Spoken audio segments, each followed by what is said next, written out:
শয়তান যেখানে যাবে আপনার স্থান সেখানেও হবে। শয়তান যাবে জাহান্নামে। যা পৃথিবীর সৃষ্টি হওয়ার শুরুতেই আদম আলাইহিস সালামকে যখন আল্লাহ রাব্বুল আলামিন তৈরি করলেন, সেদিন সমস্ত নূরের ফেরেশতারা আদম আলাইহিস সালামকে সাজদা করেছিলেন, ইবলিস ব্যতীত। ইবলিস আদম আলাইহিস সালামকে সাজদা করেননি। সেই দিন থেকে আল্লাহ রাব্বুল আলামিন ঘোষণা দিয়েছেন শয়তান যাবে জাহান্নামে। যদি আপনি শয়তানের কাজ করেন তাহলে আপনিও যাবে জাহান্নামে। আল্লাহ রাব্বুল আলামিন বলছেন ইন্নামা ইউরিদুশ শাইতানু আইয়ুকিয়া বাইনাকুমুল আদাওয়াতা ওয়াল বাগযা ফিল খামরি ওয়াল মাইসিরি ওয়া ইয়াসুদ্দাকুম আন যিকরিল্লাহি ওয়া আনিস সালাহ। নিশ্চয়ই শয়তান তোমাদেরকে মদ ও জুয়ার মাধ্যমে শত্রুতা ও বিদ্বেষ সঞ্চারিত করতে চায় এবং আল্লাহর সালাত থেকে ও জিকির থেকে তোমাদেরকে দূরে রাখতে চায়। তাহলে কি তোমরা দূরে থাকবে? অত্র কোরআনের আয়াত থেকে আল্লাহ রাব্বুল আলামিন বলছেন শয়তান দুটি কাজ করার কারণে মানুষকে কি করে? আল্লাহর সালাত থেকে জিকির থেকে দূরে রাখে। একটি হচ্ছে নিশাদার দ্রব্য পান করা, আর একটি হচ্ছে জুয়ায় অংশগ্রহণ করা। ভালোভাবে মনে রাখুন, পৃথিবীতে দুই ধরনের পাপ রয়েছে। পৃথিবীতে দুই ধরনের পাপ রয়েছে যে মানুষ পাপ না করলেও পাপী হয়। তার এক নম্বর হচ্ছে কেউ যদি বলে এসো জুয়া খেলি, তাহলেই সেই ব্যক্তি পাপী। তাকে সুয়া কেজি করে 10 জন ফকিরকে চাউল দিতে হবে। কিন্তু আপনি জিনগ্রামে যান, আপনি সাহেবঘাটাতে যান, আপনি মালগ্রামে যান, দেখবেন কিছু মানুষ রয়েছে টেবিলে এভাবে টিকিট রেখে দিয়েছে, আর সেখানে বসে আছে। বেটা, ওটা কি আমার বাপ? ওটা তো আপনার বাপ। সেই তো জুয়াই মানুষকে জুয়া খেলাচ্ছে, সে তো জুয়া বিক্রি করছে। তাকে কে ঠকাবে? সেটা তো আমার বাপ নয়। একজন মুসলমানের বাচ্চা কিভাবে এভাবে জুয়ায় অংশগ্রহণ করতে পারে? একজন মুসলমান বাচ্চা কিভাবে টিকিট বিক্রি করতে পারে? একজন মুসলমানের সন্তান কিভাবে টিকিট বিক্রি করতে পারে? আসলে তার হায়া নেই, তার শরম নেই, তার লজ্জা নেই, তার ইতস্তবোধ নেই। রাসূল সাল্লাল্লাহু আলাইহি সাল্লাম বলছেন আল হায়াউ মিনাল ঈমান ওয়াল ঈমানু ফিল জান্নাত। লজ্জাই হচ্ছে ঈমান, আর ঈমানই হচ্ছে জান্নাত। লজ্জাই হচ্ছে ঈমান, আর ঈমানই হচ্ছে জান্নাত। লজ্জা আছে যার, ঈমান আছে তার। লজ্জা আছে যার, ঈমান আছে তার। ঈমান আছে যার, জান্নাত আছে তার। লজ্জা নেই যার, রাসূল সাল্লাল্লাহু আলাইহি সাল্লাম বলেন লজ্জা নেই যার, ঈমান নেই তার। ঈমান নেই যার, জান্নাত নেই তার। লজ্জা কার নেই? ওই যে আপনার বাপ কি করছে? দোকানে বসে টিকিট বিক্রি করছে।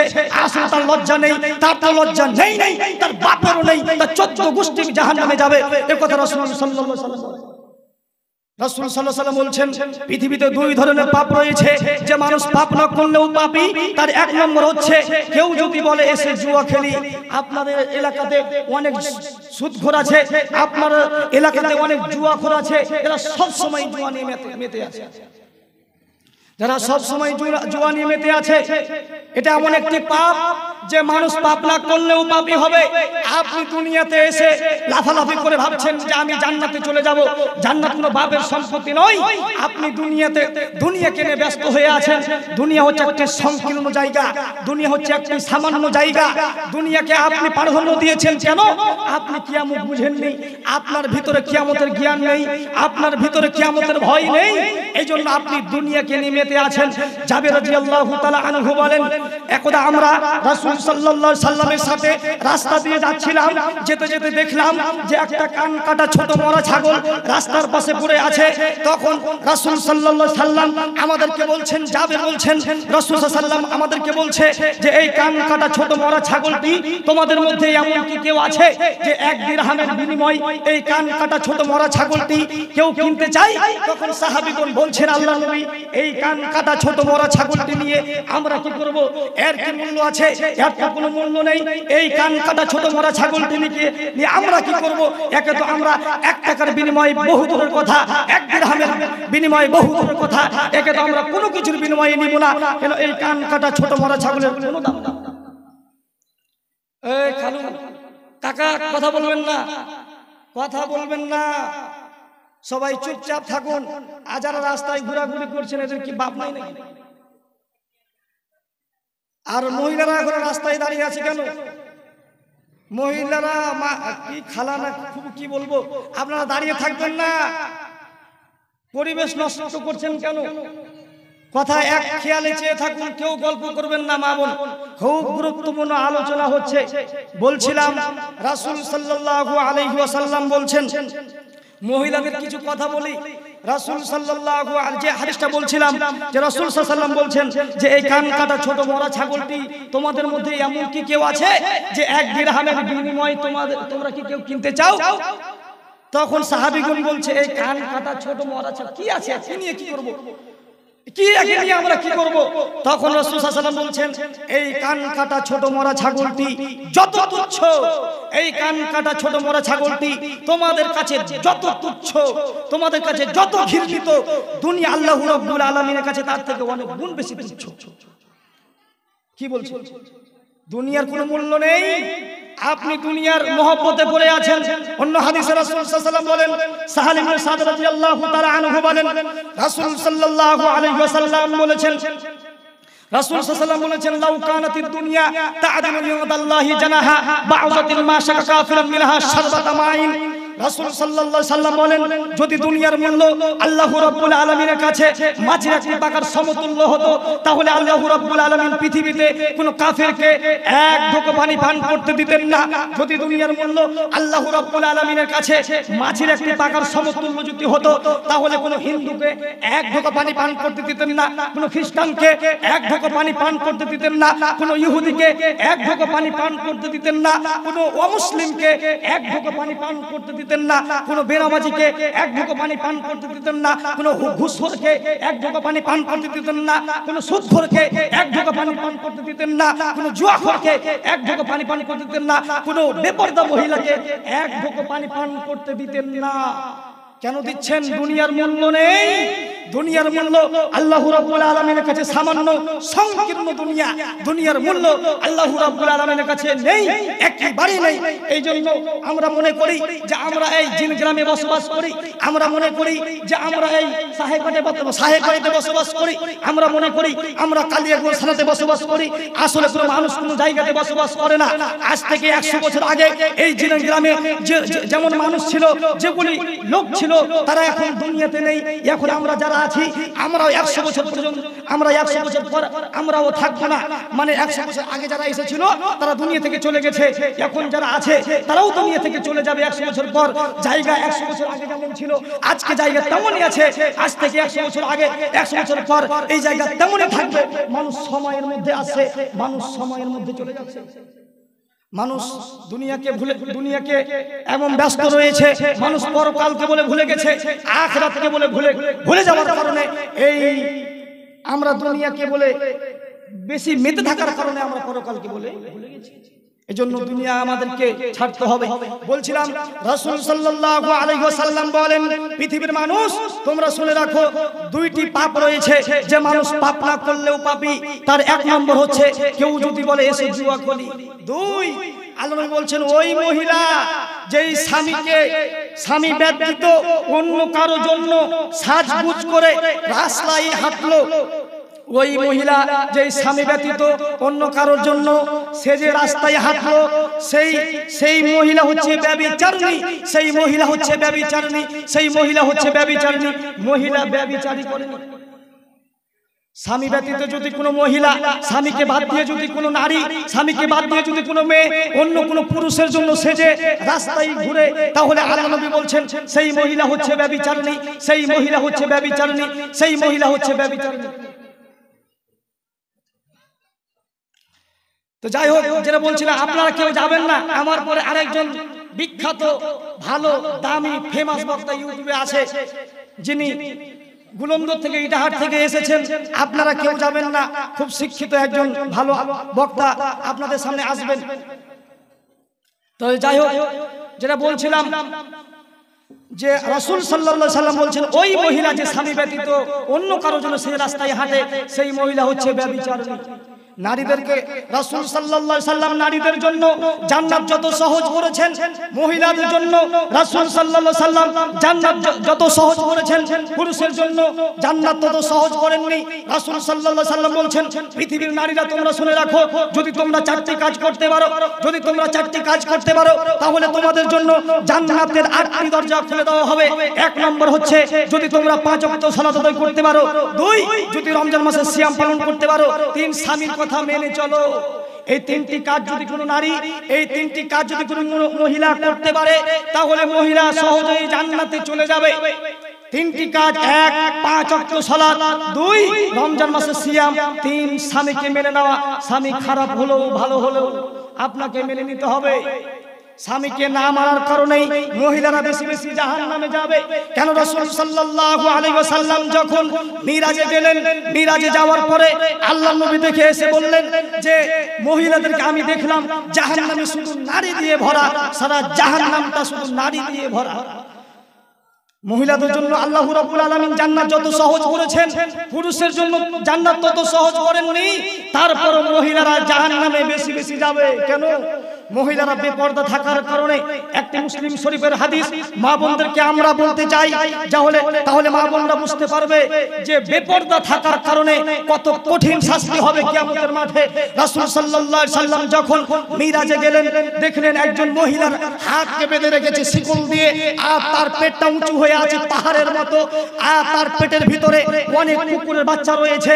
তখন আল্লাহর নবী জিবরাইলকে বলছে, জিবরাইল, এই মহিলাকে যার পেট রয়েছে পাহাড়ের মতো উঁচু হয়ে আছে, যাকে শিকল দিয়ে তার হাত বাঁধা রয়েছে, যার পেটে অনেক কুকুরের বাচ্চা রয়েছে, এই মহিলাকে। তখন জিবরাইল বলছে, আল্লাহর নবী, সেই মহিলা দুনিয়াতে সালাত আদায় করত, সেই মহিলা দুনিয়াতে হজ করেছে, সেই মহিলা দুনিয়াতে দান করেছে, শুধু বেপরদা থাকার কারণে এই মহিলার এই শাস্তি হচ্ছে।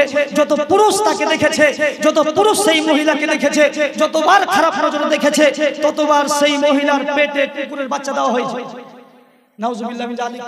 একজন মায়ের যদি ভয় থাকতো, একজন মায়ের যদি এই হাদিসের প্রতি আমল থাকতো, তাহলে সে কখনোই বেপরদা হয়ে থাকতে পারতো না।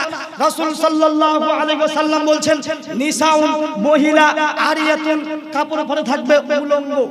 আল্লাহ বলছেন পৃথিবীতে দুই শ্রেণীর, এক শ্রেণীর মহিলা আছে যারা কাপড় পরে থাকবে আবার উলঙ্গ। এটা আপনি কি করে বুঝবেন? কাপড় পরে থাকবে উলঙ্গ মানে মহিলারা কাপড় পরে থাকবে, কিন্তু দেখবেন পেট পিঠ দেখা যাবে। মহিলারা কাপড় পরে থাকবে, পেট পিঠ দেখা যাবে, মাথা ঢাকবে না, এক কথায় শর্ট ব্লাউজ পরবে।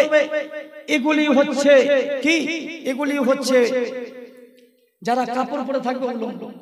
একটা আপনাকে উদাহরণ দিতে হলে বুঝতে পারবেন। ধরুন একজন আমাদের এই গ্রামে বিশাল এক ডাক্তার, যে একদম লন্ডন থেকে ডাক্তারি পাস করে এসেছে, সে বাড়ি এসেছে। বাড়িতে আসার সময় সে গাড়ি থেকে নামলো, তার প্যান্টটা টাকনোর নিচে রয়েছে, তার হাতে সিগারেট রয়েছে। যখন নামলো, তারপরে তার বউ গাড়ি থেকে নামলো, হালকা হালকা কাপড় আছে, হালকা হালকা কাপড় মানে পেট পিঠ দেখা যাচ্ছে। তারপরে তার মেয়ে গাড়ি থেকে নামলো, মানে সে এমন জিন্স টাইট ফিটিং পোশাক পরেছে, শরীরে সব কিছু বোঝা যাচ্ছে। তারপরে তার গাড়ি থেকে একটা কুকুর নামলো। বলুন তো এই মহিলার কোথায় যাবে? এই পরিবার কোথায় যাবে? এজন্য মহিলাদেরকে ঠিক করতে হবে। রাসূল সাল্লাল্লাহু আলাইহি ওয়াসাল্লাম বলছেন, সালাসাতুন লা তাদখুলুনাল জান্নাতা।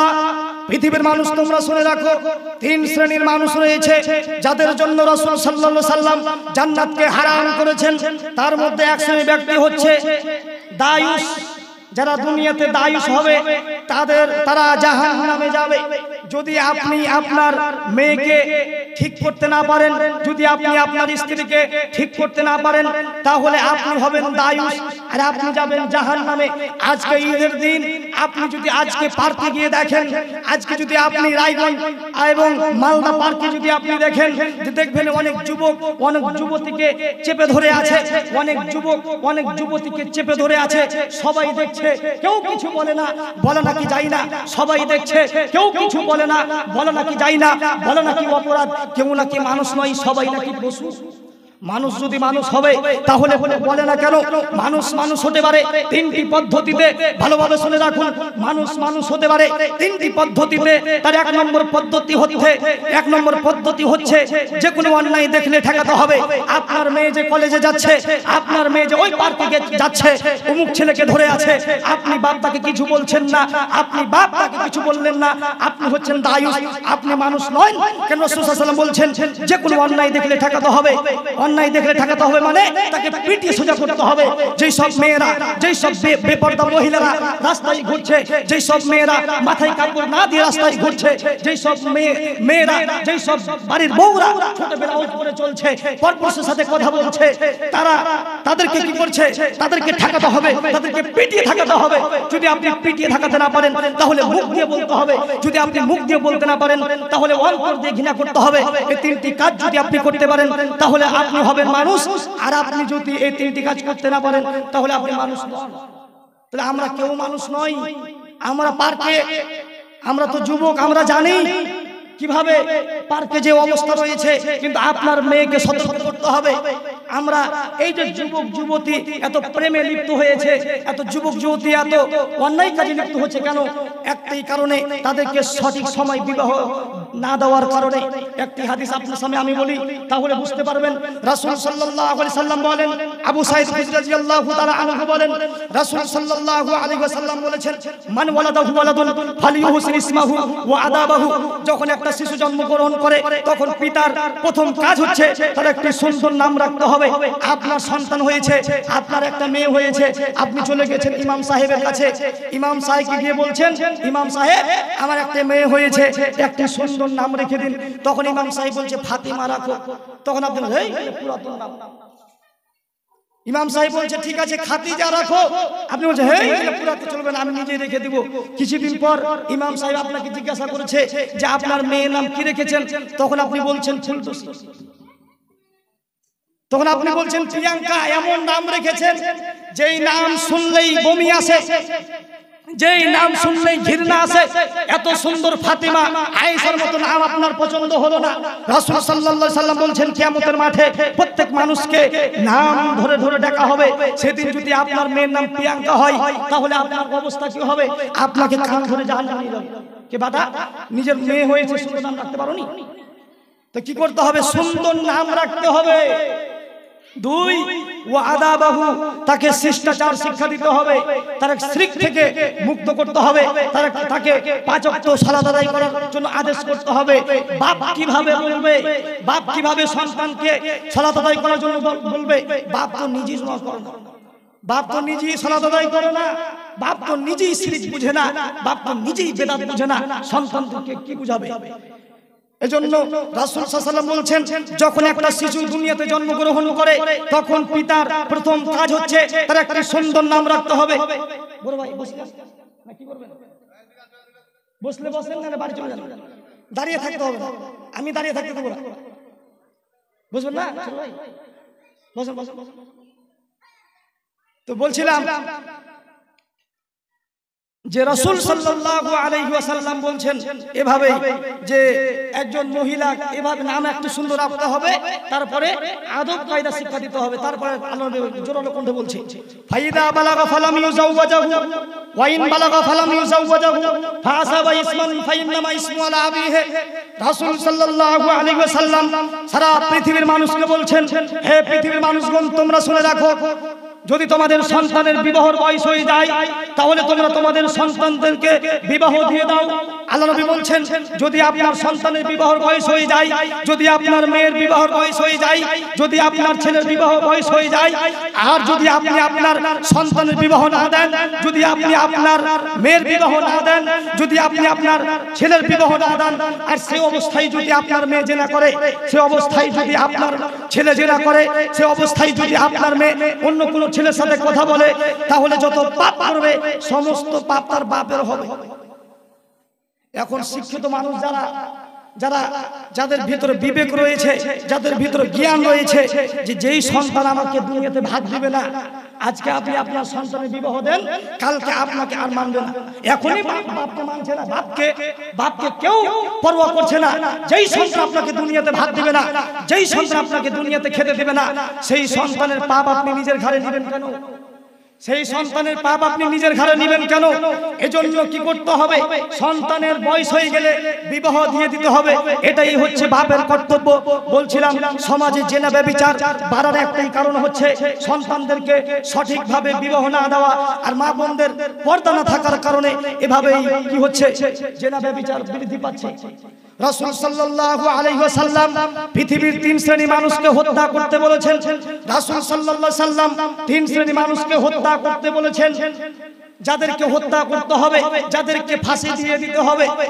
এক, যদি কেউ আমাকে হত্যা করে তাহলে আমার পিতা মাতা তাকে হত্যা করে নেবে, এর নাম হচ্ছে কিসাস। দুই, কেউ যদি বলে আমি কোরআন মানি না, আমি কোরআনকে অস্বীকার করলাম, আমি ইসলাম ধর্ম ত্যাগ করলাম, তাহলে তাকে হত্যা করতে হবে। তিন, বিবাহ করার পরে যারা জিনা করেছে তাদেরকে হত্যা করতে হবে। রাসূল সাল্লাল্লাহু আলাইহি ওয়াসাল্লাম বলেন, পৃথিবীর মানুষ তোমরা শুনে রাখো, দুই শ্রেণীর ব্যক্তি বেঁচে যাবে, এক শ্রেণীর ব্যক্তি বাঁচবে না। দুই শ্রেণীর ব্যক্তি বেঁচে যাবে মানে কেউ যদি আমাকে হত্যা করে তাহলে আমার পিতামাতা তাকে হত্যা করে নেবে, কিন্তু তার বাঁচার উপায় আছে। আমার পিতামাতা যদি বলে ঠিক আছে তুমি হত্যা করেছো, তুমি আমার ছেলেকে মেরে ফেলেছো, আমি তোমাকে মারলাম না, আমি তোমাকে ছেড়ে দিলাম, তাহলে আপনি বেঁচে যাবেন। দুই, কেউ যদি কোরআন অস্বীকার করে, ইসলাম ধর্ম ত্যাগ করে, তাহলে তাকে হত্যা করতে হবে, কিন্তু তারও বাঁচার পথ আছে। সে যদি বলে আচ্ছা আমি ভুল করেছি, আমি আর ইসলাম ধর্ম ত্যাগ করলাম না, আমি কোরআনকে মেনে নিলাম, আমি ভুল স্বীকার করলাম, এই কথা যদি বলে তাহলে কি করতে হবে? তাকে ছেড়ে দিতে হবে, তার বাঁচার উপায় আছে। কিন্তু পৃথিবীতে এমন এক শ্রেণীর মানুষ রয়েছে, পৃথিবীতে এমন এক শ্রেণীর পাপী রয়েছে যাদেরকে হত্যা করতে হবে। বিবাহ করার পরে যারা জিনা করেছে তাদের পৃথিবীতে বাঁচার কোনো পথ নেই। এই দেশের হাজারো দুলা ভাইকে ইট ঢেল পাথর মেরে হত্যা করতে হবে।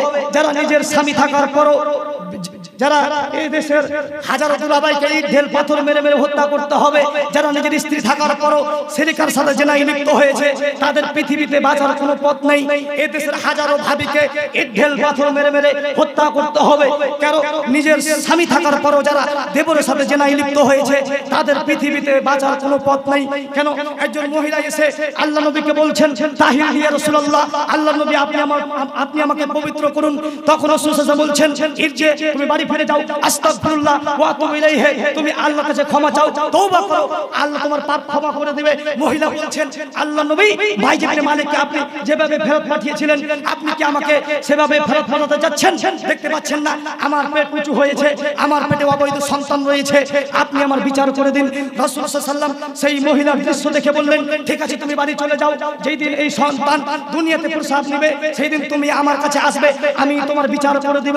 রাসূলুল্লাহর কথা শুনে সেই মহিলা বাড়ি চলে গেলেন। 1 বছর পর 10 মাস 10 দিন পর যখন সেই মহিলার গর্ভ হয়েছে, সন্তান জন্ম নিয়েছে, সেই সন্তানকে নিয়ে এসে আল্লাহর নবীর সামনে হাজির হয়ে বলছেন, এই দেখুন আল্লাহর নবী, আমার সন্তান প্রসব হয়েছে, আপনি আমার বিচার করে দিন। তখন রাসূল সাল্লাল্লাহু আলাইহি ওয়াসাল্লাম সেই দৃশ্য দেখে বললেন, যাও তুমি বাড়ি ফিরে যাও, যদি এই সন্তান দুধ ছাড়বে, যেদিন ওই তোমার সন্তান খাদ্য খেতে পারবে সেদিন তুমি আমার কাছে আসবে, আমি তোমার বিচার করে দিব। আল্লাহর নবীর কথা শুনে সেই মহিলা বাড়ি চলে গেলেন। 2 বছর 2.5 বছর পর যখন দুধ খাওয়া বন্ধ করেছে, খাদ্য খেতে পারছে, সেই সন্তানের হাতে এক টুকরা রুটি ছিল, সেই রুটি সঙ্গে করে নিয়ে, সেই সন্তানকে সঙ্গে করে নিয়ে রাসূল সাল্লাল্লাহু আলাইহি ওয়াসাল্লামের সামনে হাজির হয়ে সেই মহিলা বলছে, এই দেখুন আল্লাহর নবী, আমার সন্তান খাদ্য খেতে পারে, আপনি আমার বিচার করে দিন। তখন আল্লাহর নবী একজন সাহাবীকে ডাকলেন আর বললেন, সাহাবী, তুমি এই সন্তানকে লালন পালন করো। তারপরে আল্লাহর নবী একটু জোরালো কণ্ঠে বলছে, সাহাবীগণ তোমরা কি করো, সেই মহিলাকে মাঠে নিয়ে যাও, সেই মহিলাকে ফাঁকা জায়গাতে নিয়ে যাও, বুক পর্যন্ত গর্ত খনন করো, তাকে পুঁতে দাও, আর চারদিক থেকে ইট ঢেল পাথর মেরে তাকে হত্যা করো। সাহাবীগণ বললেন, আমরা রাসূলুল্লাহর কথা শুনে সেই মহিলাকে ফাঁকা জায়গাতে নিয়ে গেলাম, তাকে বুক পর্যন্ত পুঁতে দিলাম, আর চারদিক থেকে ইট ঢেল পাথর মারতে আমরা আরম্ভ করলাম। খালিদ বিন ওয়ালিদ বলেন, আমি একটা পাথর সেই মহিলার মুখের উপরে মারলাম, সেই মহিলার মুখ থেকে রক্ত ছিটে এসে আমার শরীরে লাগলো, আমি তাকে গালি দিয়ে বসলাম, আমি বললাম, ছি ছি, একজন জেনাকারীর মহিলার রক্ত আমার শরীরে লাগলো, একজন খারাপ মহিলার রক্ত আমার শরীরে লাগলো, একজন নোংরা মহিলার রক্ত আমার শরীরে লাগলো। যখন এই কথা খালিদ বলেছেন, পিছন দিক থেকে আল্লাহ নবী খালিদকে বলছে, খালিদ তুমি ওই মহিলাকে গালি দিও না, খালিদ তুমি ওই মহিলাকে গালি দিও না। কেন? এই মহিলা এত তওবা করেছে, এই মহিলা এত ক্ষমা ভিক্ষা চেয়েছে, এই মহিলা তওবা করেছে যে এর থেকেও যদি বড় পাপী এরকম পাপ করে, এর থেকেও যদি বড় পাপী ক্ষমা চাই, তাহলে আল্লাহ রাব্বুল আলামিন তার ক্ষমা করে দিবেন। সেই মহিলা তো তওবা করেছে, সেই মহিলা তো ক্ষমা ভিক্ষা চেয়েছে, সেই মহিলা তো তওবা করেছে, তারপরও আল্লাহর নবী বললেন না যাও তোমার পাপ ক্ষমা হয়ে গেছে। বিবাহ করার পরে যারা জিনা করছে তাদের পৃথিবীতে বাঁচার কোনো পথ নেই। কিন্তু আপনি দেখুন যারা বিবাহ করার পরে অনেক কেউ অন্য মেয়ের সাথে কথা বলছে, অনেক পরে ক্রিয়া করছে, এজন্য আমাদেরকে সতর্ক হতে হবে। খাস করে মহিলাদেরকে স্বামীর কথা মানতে হবে। যদি আপনি স্বামীর কথা অমান্য করেন তাহলে জান্নাত হবে না। যদি আপনি স্বামীর কথা অমান্য করেন তাহলে জান্নাত হবে না। বলছিলাম 3 শ্রেণীর মহিলা কখনোই জান্নাতে যাবে না। 3 শ্রেণীর মানুষ রয়েছে যারা কখনোই জান্নাতে যাবে না। 1, যারা দায়ুস তারা জান্নাতে যাবে না। 2, ওয়ারাজলাতু মিনান নিসায়ে, পুরুষের বেশধারী নারী জান্নাতে যাবে না। যেই সব মেয়ে পুরুষের পোশাক, যেই সব মেয়ে পুরুষের জুতা, যেই সব মেয়ে পুরুষের চাল চলনকে ধারণ করে, যেই সব মেয়ে সামনের চুল ছোট করে দেয়, যেই সব মেয়ে ওড়না না দিয়ে রাস্তায় হাঁটে, সেই সব মহিলা জান্নাতে যাবে না, যাবে না।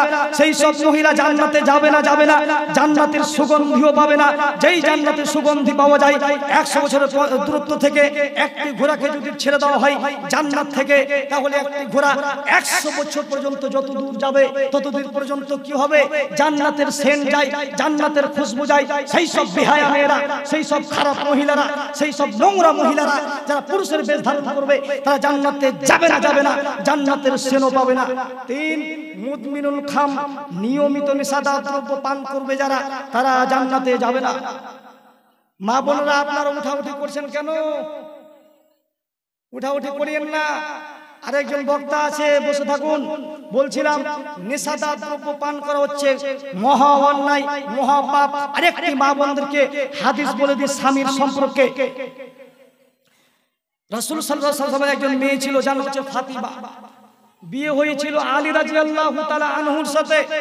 একদিন কথা বলতে বলতে কিছু কথা এদিক ওদিক হওয়ার কারণে আলী রাদিয়াল্লাহু আনহু ফাতিমার সাথে কথা বলছেন না। সারা রাত পার হয়ে গেল, কথা বললেন না, কথা বলছেন না। তখন যখন কথা বললেন না, ফজরের আজান যখন বিলাল রাদিয়াল্লাহু তাআলা আনহু দিতে আরম্ভ করলেন, হাইয়া আলাস সালাহ, হাইয়া আলাল ফালাহ যখন বলতে আরম্ভ করলেন, তখন ফাতিমা নরম কণ্ঠে বলছে, স্বামী আমার, আমি তোমাকে ভালোবাসি। আপনি সারা রাত আপনি আমার সাথে কথা বলেননি, এখন আজান দিয়ে দিয়েছে, আপনি আমাকে সালাত আদায় করার, নামাজ পড়ার অনুমতি দিন। অত্র হাদিস থেকে বোঝা যায় যদি কোনো স্বামী মহিলার স্ত্রীর প্রতি নারাজ থাকে তাহলে সালাত কবুল হবে না। কিন্তু আজকাল মহিলার স্বামীকে এটা ওটা বলে নামাজ শুরু হবে না। স্বামীকে সুখে রাখতে হবে, স্বামী কথা মানতে হবে। বলছিলাম তখন আলী বলছেন, ঠিক আছে যাও তুমি সালাত আদায় করো, আমিও মসজিদে নববী থেকে সালাত আদায় করে আসছি। আলী যখন মসজিদ থেকে সালাত আদায় করে আসলো, তখন ফাতিমা আবার নরম কণ্ঠে বলছে, আপনি আমাকে একটু অনুমতি দিন, আমি আমার বাপের সঙ্গে দেখা করতে যাব। এটা হচ্ছে রাসূলুল্লাহর বাড়ি আর ওইটা হচ্ছে ফাতিমার বাড়ি। তো অনুমতি নিলেন আলীর কাছে। আলী বলছে ঠিক আছে যাও তোমার বাবার সাথে দেখা করে আসো। যখন ফাতিমা ঘর থেকে বের হলেন, তখন আলীর মনের মধ্যে একটা কথা জেগে উঠলো। সে ভাবলো যে আজকের রাতে আমি যেই মহিলাকে কষ্ট দিয়েছি, আজকে রাতে আমি যেই মেয়েটিকে কষ্ট দিয়েছি, সেই জানামানা মেয়ে নয়, সে আপনার আমার মতো মেয়ে নয়, সে হচ্ছে আখিরে নবী জনাবে মুহাম্মদ রাসূলুল্লাহ সাল্লাল্লাহু আলাইহি সাল্লাম। সে হচ্ছে সারা পৃথিবীর সবথেকে শ্রেষ্ঠ মানুষ, শ্রেষ্ঠ রাসূল। তার মেয়ে, তাকে আমি কষ্ট দিয়েছি, না জানি রাসূল আমার প্রতি নারাজ হয়ে যায়। এই জন্য আলীও বের হয়ে গেলেন যে আল্লাহ নবী কি বলছে আমি তা শুনবো। এই জন্য যখন বের হয়ে গেলেন, ফাতিমা যখন রাসূলুল্লাহর বাড়িতে ঢুকলেন, তখন ফাতিমার মন খারাপ। আল্লাহর নবী বলছেন, ফাতিমা কেন তোমার মন খারাপ, কেন মন খারাপ করে আছো? তখন বলছে যে আব্বাজান, আপনার স্বামী আমাকে আজ সারা রাত কথা বলেননি, এই জন্য মন খারাপ। আর আলী কিন্তু কানে কানে শুনছে। তখন আল্লাহ নবী বলছেন, ফাতেমা তুমি শুনে রাখো, ফাতেমা তুমি শুনে রাখো, আজকের রাতে যদি তুমি মারা যেতে, ফাতেমা তুমি একটি কথা কান করে শোনো, আজকের রাতে তুমি যদি মারা যেতে, তাহলে আমি নবী মুহাম্মদ তোমার বাপ বলছি, আমি তোমার জানাজা সালাত আদায় করতাম না। যাকে এত ভালোবাসেন, যাকে এত ভালোবাসেন, আল্লাহ বলতেন, হে মহিলারা তোমরা কি করো না, ফাতেমাকে গালি দিও না, ফাতেমাকে খারাপ কথা বলিও না, ফাতেমাকে কটু কথা বলিও না। কেন? আমার মা নেই, আমার মা দুনিয়া থেকে চলে গেছে। যেদিন থেকে ফাতেমা এসেছে দুনিয়াতে, সেদিন থেকে আমি ফাতেমাকে বলছি, যাকে এত ভালোবাসেন তাকে বলছে যে তুমি যদি আজকে রাতে মারা যেতে, তাহলে আমি নবী মুহাম্মদ তোমার বাপ বলছি, আমি তোমার জানাজা সালাত আদায় করতাম না। স্বামীকে যেমন তেমন মনে করা যাবে না। স্বামী যেমনই হোক, স্বামী যেমনই হোক, আপনাকে মেনে নিতে হবে। স্বামী খারাপ হোক ভালো হোক, আপনাকে মেনে নিতে হবে। যদি আপনি সংসার করতে চান, তাহলে আপনাকে স্বামীর কথা মেনে সংসার করতে হবে। আর যদি আপনি মনে করেন ঠিক আছে আমি আমার স্বামীর কথা মানতে পারবো না, তাহলে খোলা তালাক নিয়ে নিতে পারে। কিন্তু যদি আপনি সংসার করতে চান, তাহলে স্বামীর কথা মানতেই হবে। বলছিলাম, নেশাদার দ্রব্য পান করা হচ্ছে মহা অন্যায়। নেশাদার দ্রব্য পান করা হচ্ছে জঘন্য পাপ। নেশাদার দ্রব্য পান করা হচ্ছে মহা পাপ। এবার আসুন, অনেক মানুষ বলছে যে বিড়ি সিগারেট খৈনি এগুলি তো মদ নয়। রাসূল সাল্লাল্লাহু আলাইহি ওয়াসাল্লাম বলছেন, মদ পৃথিবীতে যা রয়েছে, কুল্লু মুসকিরিন খামরুন ওয়া কুল্লু খামরিন হারামুন, প্রত্যেক ওই বস্তু যা খেলে বিবেকের ক্ষতি হয় সেটাই হচ্ছে মদ। প্রত্যেক ওই বস্তু যা খেলে বিবেকের ক্ষতি হয় সেটাই হচ্ছে মদ। পত্র হাদিস থেকে বোঝা যায় বিড়ি হচ্ছে মদ, জর্দা হচ্ছে মদ, খৈনি হচ্ছে মদ, ইয়াবা হচ্ছে মদ, ফেন্সিডিল হচ্ছে মদ। পৃথিবীতে যত ধরনের নেশাদার দ্রব্য রয়েছে সব কিছুই হচ্ছে মদ, আর সব ধরনের মদ হচ্ছে হারাম। এখন আপনি বলবেন যে বিড়ির কথা তো কোরআনে নেই, এখন আপনি বলবেন যে সিগারেটের কথা তো কোরআনে নেই। তা আপনাকে আমি যদি আবার পাল্টাও প্রশ্ন করি, তো গাঁজার কথা কি কোরআনে আছে? ইয়াবার কথা কি কোরআনে আছে? ইয়াবার কথা কোরআনে নেই। আল্লাহ রাব্বুল আলামিন একটি কথা কোরআনে ব্যবহার করেছেন খামোশ শব্দ দিয়ে। আল্লাহ রাব্বুল আলামিন সারা পৃথিবীর নেশাদার দ্রব্যকে বুঝিয়েছেন। পৃথিবীতে যত ধরনের নেশাদার দ্রব্য রয়েছে সব কিছুই হচ্ছে মদ, আর সব কিছুই মদ হচ্ছে হারাম। এখন আপনাকে আমি একটা উদাহরণ দিই, তাহলে বুঝতে পারবেন। ধরুন আপনার ফোড়া হয়েছে, ফোড়া হয়েছে, তো আপনি ডাক্তারের কাছে গিয়েছেন। ডাক্তারের কাছে যাওয়ার পরে ডাক্তার আপনাকে বলছে যে আপনি টক খাবেন না। কি খাবেন না? টক খাবেন না। যদি আপনি টক খান তাহলে আপনার ফোড়া ভালো হবে না।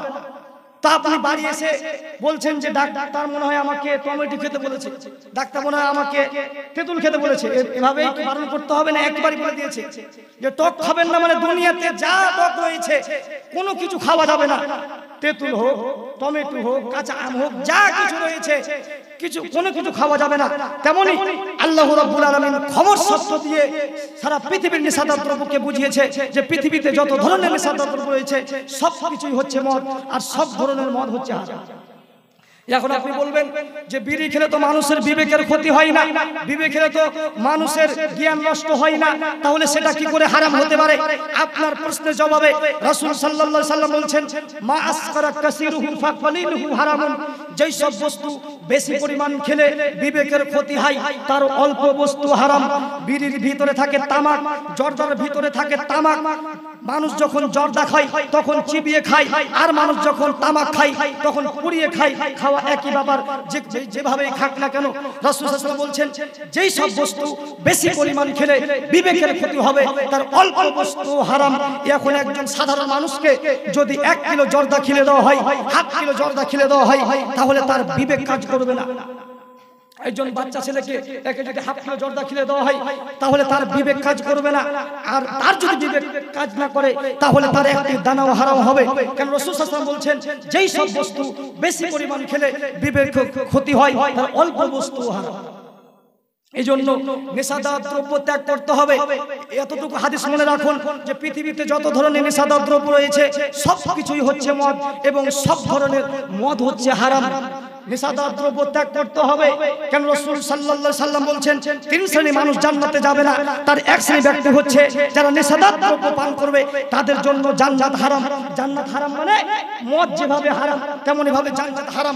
মানুষ কত খারাপ হলে এই বাক্য শোনার পরে নেশাদার দ্রব্য পান করতে পারে, মানুষ কত অমানুষ হলে এই বাক্য শোনার পরে নেশাদার দ্রব্য পান করতে পারে, মানুষ কত নির্লজ্জ হলে, মানুষ কত বেহায়া হলে, মানুষ কত খারাপ হলে, এই বাক্য শোনার পরও মানুষ কত অমানুষ হলে, এই বাক্য শোনার পরও নেশাদার দ্রব্য খৈনি বিড়ি জর্দা খেতে পারে, যে তার জন্য জান্নাতই হারাম, জান্নাতেই যাবে না, জান্নাতই হারাম করে দিয়েছে। যেই নবী যেই রাসূলের একটি বাক্য মানার কারণে লক্ষ টাকা খরচা করে আপনি হজ করেছেন, যেই রাসূলের একটি কথা মানার কারণে আপনি 30 দিন সিয়াম রেখেছেন না খেয়ে, যেই রাসূলের একটি কথা শোনার কারণে দুনিয়াতে আমরা 5 ওয়াক্ত সালাত আদায় করছি, যেই রাসূলের একটি কথা শোনার কারণে আমরা ফজরে এত কষ্ট করে ঘুম ভেঙে আমরা কি করছি, 5 ওয়াক্ত সালাত আদায় করছি। সেই নবীর বাক্য, সেই নবীর কথা, সেই নবী বলেছেন যারা নেশাদার দ্রব্য পান করবে, যারা বিড়ি সিগারেট খৈনি যারা খাবে, তাদের জন্য জান্নাতি হবে, জান্নাত হারাম। তাহলে নেশাদার দ্রব্য আপনাকে ছাড়তে হবে, যে কোনো মূল্যে আপনাকে নেশাদার দ্রব্য ছাড়তে হবে। যদি আপনি নেশাদার দ্রব্য ছাড়তে না পারেন তাহলে আপনার কাজ হবে না। তারপর রাসূল সাল্লাল্লাহু আলাইহি ওয়াসাল্লাম বলছেন, ক্বালা ইন্নাল্লাহা হাররামাল খামরা ওয়া সামানাহা ওয়া হাররামাল মাইতাতা ওয়া সামানাহা ওয়া হাররামাল খিনজারা ওয়া সামানাহু। রাসূল সাল্লাল্লাহু আলাইহি ওয়াসাল্লাম বলছেন, পৃথিবীর মানুষ তোমরা শুনে রাখো, তোমাদের উপরে নেশাদার দ্রব্য হারাম করা হয়েছে এবং তার মূল্য হারাম করা হয়েছে। নেশাদার দ্রব্য যেমন হারাম এবং তার মূল্য হারাম। এখন দেখবেন অনেক দোকানে নেশাদার দ্রব্য বিক্রি করা হচ্ছে। এখানে অনেক মানুষ ব্যবসায়ী রয়েছেন, তাদের দোকান রয়েছে, দোকানের মধ্যে কি রয়েছে, বিড়ি সিগারেট খৈনি অনেক কিছু রয়েছে। এই বিড়ি সিগারেট খৈনি আপনি বিক্রি করছেন। আল্লাহ বলছেন, ইন্নাল্লাহা হাররামাল খামরা ওয়া সামানাহা, নিশ্চয়ই নেশাদার দ্রব্য আল্লাহ রাব্বুল আলামিন হারাম করেছেন এবং তার মূল্য হারাম করেছেন। এখন আপনার দোকানে নেশাদার দ্রব্য রয়েছে, আপনি বিড়ি বিক্রি করছেন, খৈনি বিক্রি করছেন, জর্দা বিক্রি করছেন, আপনি জর্দা বিক্রি করছেন। এই যে আপনি বিক্রি করলেন, আপনার দোকানে যা কিছু রয়েছে সমস্ত কিছু হালাল রয়েছে, শুধু একটি জিনিস হারাম রয়েছে। আপনার দোকানে যা কিছু রয়েছে সমস্ত কিছু হালাল রয়েছে, শুধু একটি জিনিস হারাম রয়েছে, সেটা হচ্ছে বিড়ি সিগারেট খৈনি জর্দা যা কিছু রয়েছে সমস্ত হালাল, একটি জিনিস হারাম। 100 টাকার মধ্যে যদি আপনি 1 টাকা হারাম ঢুকিয়ে দেন, আপনি যা কিছু বিক্রি করছেন সমস্ত কিছু হালাল জিনিস বিক্রি করছেন, আর শুধু একটি জিনিস হারাম বিক্রি করছেন। একটি জিনিস হারাম বিক্রি করার কারণে আপনার সমস্ত কিছু হারাম হয়ে যাবে। কেন?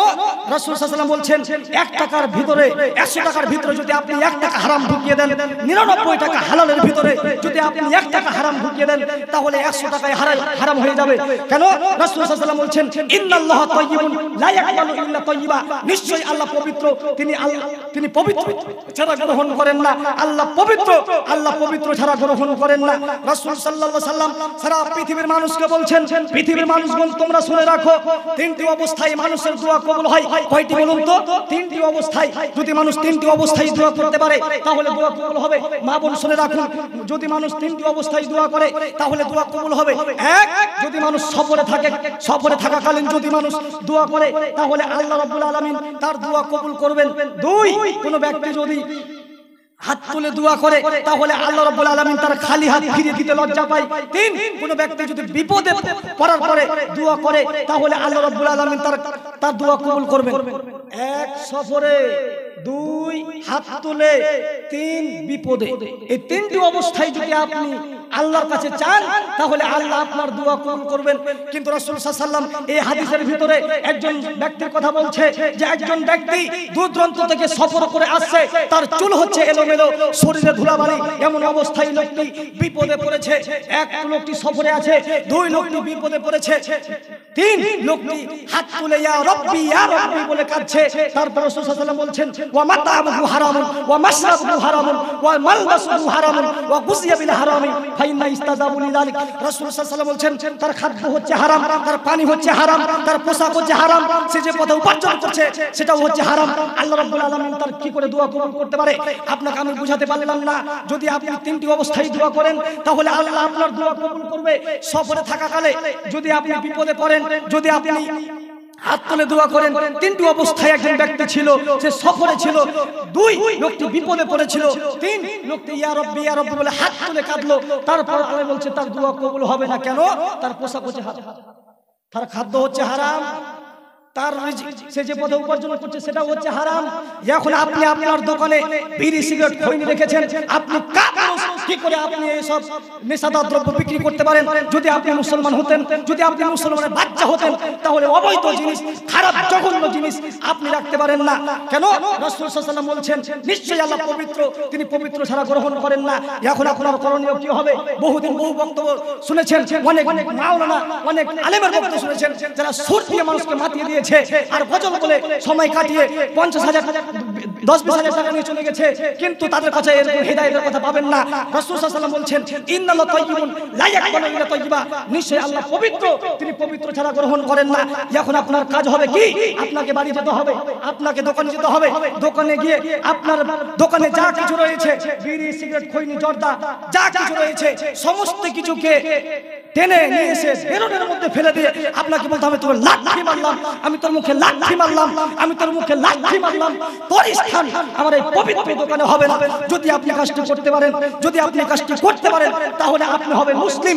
যদি আপনি কাজটি করতে পারেন, তাহলে আপনি হবেন মুসলিম। আর যদি আপনি কাজটি করতে পারেন না পারেন, তাহলে আপনি হবেন মুনাফিক, আর আপনার স্থান হবে জাহান্নামের তলদেশে। হিন্দুও জাহান্নামে যাবে। কোথায় যাবে? আলমী বলেননি কোথায় যাবে, জানা নেই। খ্রিস্টানও জাহান্নামে যাবে। কোথায় যাবে জানা নেই। ইহুদিরাও জাহান্নামে যাবে। কোথায় জাহান্নামে যাবে, কোথায় যাবে জানা নেই। যারা অমুসলিম তারাও জাহান্নামে যাবে। কোথায় যাবে জানা নেই। কিন্তু যারা মুনাফিক হবে তারা জাহান্নামের তলদেশে যাবে। যদি আপনি বক্তব্যের সাথে মুনাফিক করেন, যদি আপনি আমার কথা শুনে যদি আপনি না মানেন, তাহলে আপনি মুনাফিক হবেন, আর আপনার স্থান হবে জাহান্নামের তলদেশে। অবশ্যই আপনাকে কাজটি করতে হবে। যদি আপনি দোকান থেকে বিড়ি, সিগারেট, খৈনি যদি আপনি না সরাতে পারেন, তাহলে আপনি মুসলিম নন। আপনি যদি কোরআনের একটি বাক্য, কোরআনের একটি শব্দ যদি আপনি অমান্য করেন, কোরআনের একটি আয়াতকে যদি আপনি অমান্য করেন, কোরআনের একটি শব্দকে যদি আপনি অমান্য করেন, তাহলে জান্নাত হবে না। আবু হুরায়রা রাদিয়াল্লাহু তাআলা আনহু বলেন, রাসূল সাল্লাল্লাহু আলাইহি ওয়াসাল্লাম বলেছেন হুজিবাতিন নারু বিশ-শাহওয়াতি ওয়া হুজিবাতিল জান্নাতু বিল মাকারি। রাসূল সাল্লাল্লাহু আলাইহি ওয়াসাল্লাম জান্নাতকে ঘিরে রেখেছেন কষ্ট দিয়ে, আর জাহান্নামকে ঘিরে রেখেছেন মনের ইচ্ছা, মনের প্রবৃত্তি দিয়ে। জাহান্নামকে আল্লাহ রাব্বুল আলামিন ঘিরে রেখেছে। জাহান্নাম এর আগে একটা প্রাচীর আল্লাহ রাব্বুল আলামিন তৈরি করে দিয়েছে, সেটা হচ্ছে মনের ইচ্ছা, মনের প্রবৃত্তি দিয়ে। আর আল্লাহ রাব্বুল আলামিন জান্নাতকে ঘিরে রেখেছেন একটা প্রাচীর তৈরি করে দিয়েছেন, সেটা হচ্ছে কষ্ট দিয়ে। দুনিয়াতে যদি আপনি কষ্ট করেন, দুনিয়াতে যদি আপনি কষ্ট না করেন, তাহলে আপনি জান্নাতে যাবেন না। কষ্ট মানে আমাদের কোরআনের বিধানগুলো মানতে আমাদেরকে কষ্ট হয়। একটা আপনাকে আয়াত আমি শোনাই, বাস্তবে আপনি দেখবেন যে আমাদের সমাজে মানুষ কত অমানুষ হলে এই সব কর্ম করতে পারে, মানুষ কত খারাপ হলে এই সব কর্ম করতে পারে। সূরা নিসা আয়াত নম্বর 11 আল্লাহ রাব্বুল আলামিন বলছেন ইউসিকুমুল্লাহু ফি আওলাদিকুম লিয-যাকারি মিসলু হাযযিল উনসাইন ফায়ান কুননা নিসাআন ফাওকা সুনাতাইনি ফালাহুন্না সুলুসা মা তারাক ওয়া ইন কানাত ওয়াহিদাতুন ফালাহান নিসফ। আল্লাহ রাব্বুল আলামিন বলছেন, হে পৃথিবীর মানুষেরা, তোমরা তোমাদের সন্তান সন্ততি সম্পর্কে আমি আল্লাহ তোমাদেরকে উপদেশ দিচ্ছি, আদেশ করছি। এক, যদি তোমাদের সন্তান একটি ছেলে বা একটি মেয়ে হয়, যদি একটি ছেলে একটি মেয়ে হয়, তাহলে যা সম্পত্তি রয়েছে আপনার, তার ছেলে যা পাবে, মেয়ে যা পাবে, ছেলে তার ডবল পাবে। বুঝতে পেরেছেন? যদি আপনার 1 বিঘা জমি থাকে, যদি আপনার 1.5 বিঘা জমি থাকে, তাহলে আপনার মেয়ে পাবে 10 কাঠা আর আপনার ছেলে পাবে 1 বিঘা। এটা হচ্ছে কোরআনের বিধান। তো এখন আপনি বলুন, আপনার বাপের মরার বয়স হয়ে গেছে 20 বছর, আপনার বাপের মরার বয়স হয়ে গেছে 20 বছর, আজও আপনি আপনার বোনকে জমি দেননি। আজও আপনি আপনার বোনের জমি আপনি মেরে খাচ্ছেন। আল্লাহ বলছেন বুঝেও বুঝে না ওরা, অন্তর আছে বুঝে না, শুনেও শুনে না ওরা, কান আছে শুনে না, দেখেও দেখে না ওরা, চক্ষু আছে দেখে না। উলাইকা কালানাম, তারা হচ্ছে পশু প্রাণীর মতো, তারা হচ্ছে গরু ছাগলের মতো, তারা হচ্ছে কুকুর ছাগলের মতো। বালুহুম আযাল, বরং তার থেকেও খারাপ। আপনি বলুন, আপনি আপনার বোনকে জমি দেননি 20 বছর থেকে, আপনি কার থেকে খারাপ? আপনি যদি আল্লাহর বিধানকে অমান্য করেন, যদি আপনি আপনার বোনের জমি মেরে খান, তাহলে জান্নাত হবে না। জান্নাত কোনো বাপের সম্পত্তি নয় যা আপনি চাইলে পেয়ে যাবেন। আল্লাহর নবী বলছেন, আল্লাহ রাব্বুল আলামিন জান্নাতকে ঘিরে রেখেছেন কষ্ট দ্বারা। দুনিয়াতে যদি আপনি কষ্ট করেন, বোনের জমি দিতে কষ্ট লাগে, আপনার মতন বেহায়া মানুষ পৃথিবীতে কে আছে? জমি 24 ঘন্টার মধ্যে বোনের জমি ফেরত দিতে হবে। 24 ঘন্টার মধ্যে বোনের জমি আপনাকে ফেরত দিতে হবে। যদি আপনি না দেন, তাহলে সারা জীবন তাহাজ্জুদ করলেও জান্নাতে যাওয়া যাবে না, হজ করলেও যাওয়া যাবে না, দান করলেও যাওয়া যাবে না। বোনের জমি ফেরত দিতেই হবে।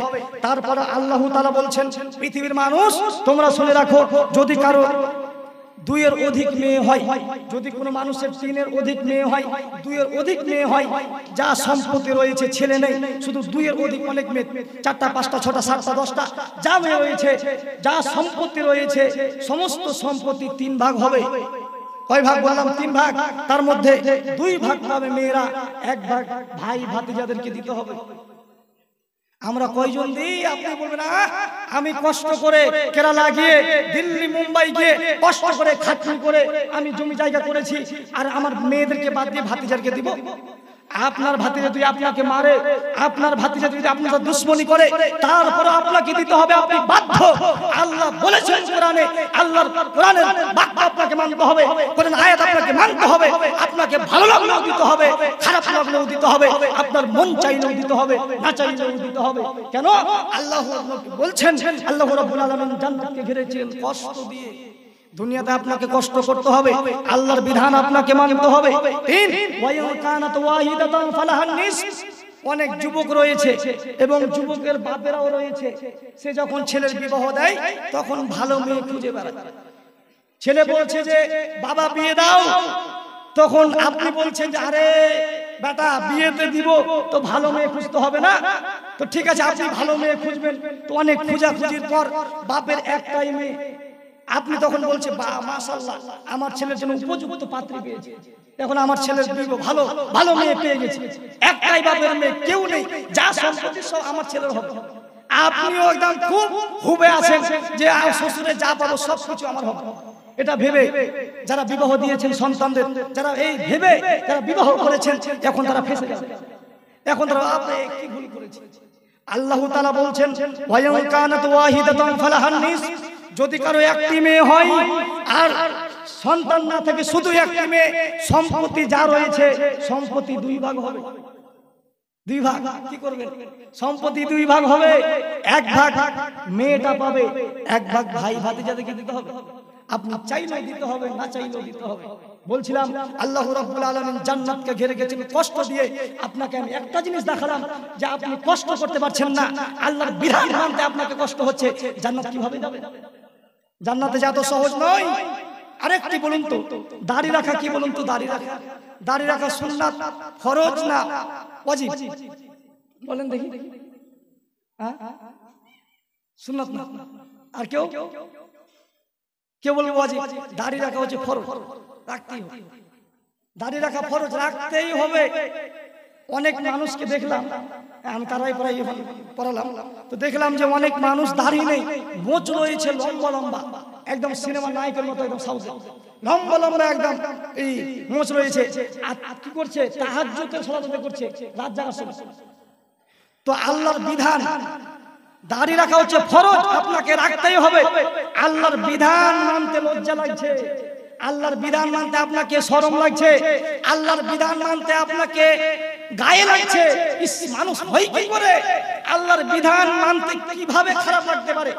আল্লাহর বিধান মানতে কিভাবে খারাপ লাগতে পারে যে একজন মানুষকে দাড়ি রাখতে খারাপ লাগতে পারে? এটা আল্লাহর বিধান। সে দাড়ি রাখেনি, দাড়ি সাইজ করে এসে লম্বা লম্বা মোচ রেখে সে রাত তাহাজ্জুদ করছে, রাত জাগাচ্ছে, সে রাত জাগছে।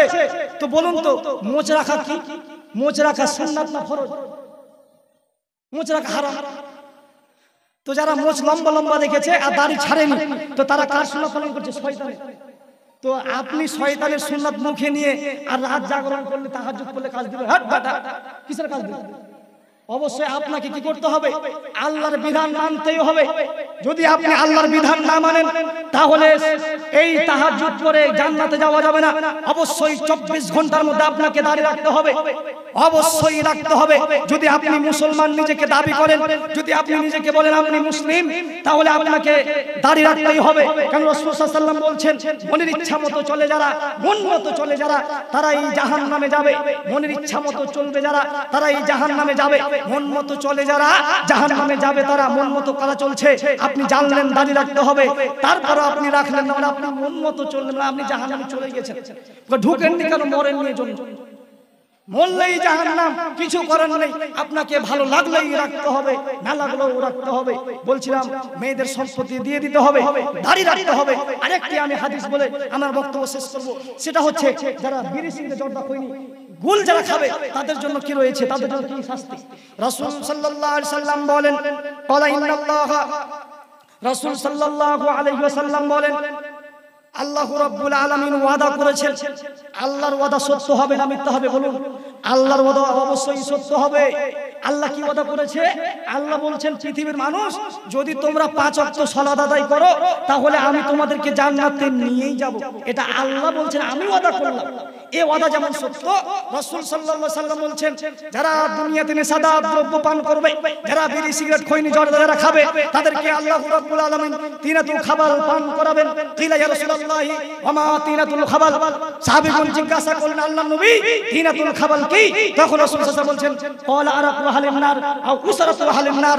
তিনাতুল খাবাল হচ্ছে জাহান্নামীদের শরীর হতে গলে পড়া রক্ত পুঁজ মিশ্রিত গরম তরল পদার্থের নাম হচ্ছে তিনাতুল খাবাল। যদি আপনি নেশাদার দ্রব্য ছাড়তে না পারেন, যদি আপনি বিড়ি ছাড়তে না পারেন, যদি আপনি খৈনি ছাড়তে না পারেন, যদি আপনি জর্দা ছাড়তে না পারেন, তাহলে জাহান্নামীদের শরীর হতে যেটা বের হবে রক্ত পুঁজ মিশ্রিত গরম তরল পদার্থ, সেটা খিলিয়েই ছাড়বে। যেভাবে আল্লাহ বললেন যে যারা 5 ওয়াক্ত সালাত আদায় করবে তাদেরকে জান্নাতে নিয়েই যাব, যে ওই ওয়াদা যেমন সত্য এই ওয়াদাও তেমন সত্য। যারা নেশাদার দ্রব্য পান করবে তাদেরকে সব খিলিয়েই ছাড়বে। এজন্য আমাদেরকে কি করতে হবে? নেশাদার দ্রব্য ত্যাগ করতে হবে এবং আমাদের সকল মুসলমানদেরকে কথাগুলো মানার বুঝার তৌফিক দান করতে হবে। মা বোনদেরকে স্বামীর আনুগত্য করতে হবে, কেউ কথা বলবেন না। এখন আমি আমার এখান থেকে বক্তব্য শেষ করলাম, আপনারা কেউ যাবেন না। আমার এই ভাই অনেক জায়গাতে প্রোগ্রাম করেছে, কমপক্ষে এবছর 20টা প্রোগ্রাম করল। তা আপনারা সবাই আমাদের জন্য দোয়া করবেন, আমরা যেন দ্বীনের জন্য কাজ করতে পারি। আমরা কোনো কিস্সা কাহিনী বলি না, আমরা কোনো সুর করি না, আমরা কোনো গজল বলি না। একমাত্র আল্লাহকে ভয় করে দ্বীনের স্বার্থে আমরা কাজ করে যাচ্ছি। আমাদের তিনজনের জন্য আপনারা সকলেই দোয়া করবেন যাতে আল্লাহ রাব্বুল আলামিন আমাদেরকে দ্বীনের জন্য কবুল করেন এবং আমরা যেন দ্বীনের খিদমত করতে পারি। এই দাওয়া, এই দোয়া রেখে আজকের সংক্ষিপ্ত বক্তব্য এখানে সমাপ্তি করছি। আসসালামু আলাইকুম ওয়া রাহমাতুল্লাহি ওয়া বারাকাতুহু। এখন আপনাদের সামনে আসবেন আবু তালেব বিন গোলাম রব্বানী, মাওলানা আবু তালেব।